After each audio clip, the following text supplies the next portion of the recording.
Hello, Shemstars. Welcome to your English class. Students, today we are going to begin with another topic from grammar, punctuations. The first punctuation, comma. Comma is used to show a slight pause. It is used to group words that belong together and to separate those that do not. For example, Dear Sir, Yours faithfully, 20th Jan 2016, etc. Next is the question mark. A question mark is used after a question to indicate a direct question when placed at the end of a sentence. The words why, what, when, where, and how begin with the sentences that frame questions. These sentences always end with a question mark. Next comes the sign of exclamation. Exclamation means an expression of feeling of surprise, wonder, or other sudden, unexpected, and unheard of feelings. For examples, stop, look, go, listen, oh, ah. These all are exclamations and are followed by a sign of exclamation after them. A semicolon is used to complete a sentence. The mark of a semicolon is used. It is used to separate a compound sentence transition and items of series. The words such as however, therefore, hence, thus, besides are used after a sentence. For example, there was an earthquake, semicolon, however, no loss of life. So, this is how a semicolon is used in sentences. After the semicolon comes the colon. This punctuation, students, indicates a closing of a sentence. It is used to separate sentences like units within a sentence or before the list. For example, to, CC, BCC, from, subject. These words are usually followed by a colon to separate them from the list that is to follow. Now, the use of an apostrophe. An apostrophe is used to indicate the omission of a letter or letters from a word. Usage of apostrophe is also for possessives.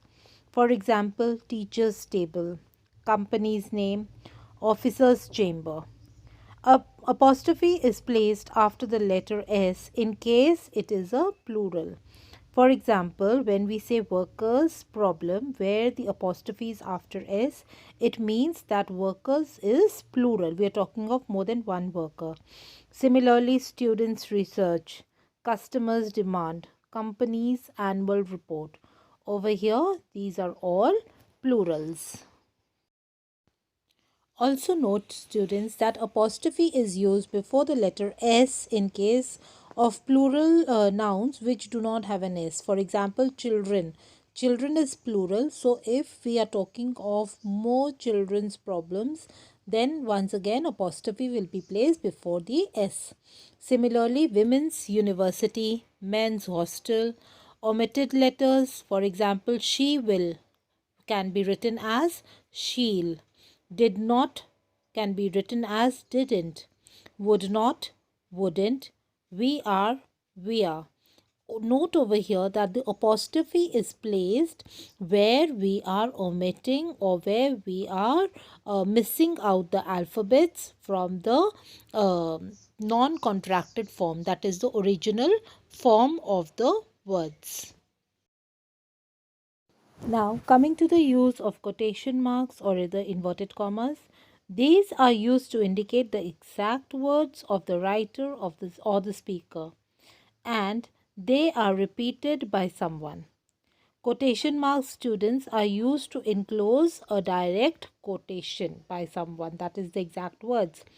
For example, as we've already done in the lesson of direct and indirect speech, I asked, who is the class teacher of your class?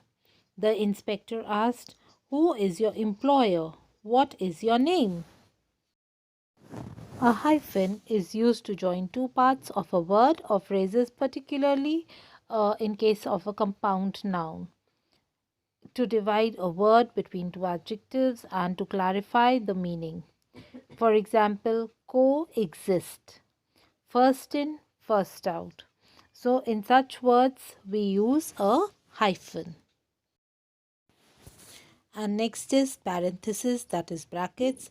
Brackets are used to separate the words or group of words within a sentence from the remaining sentence.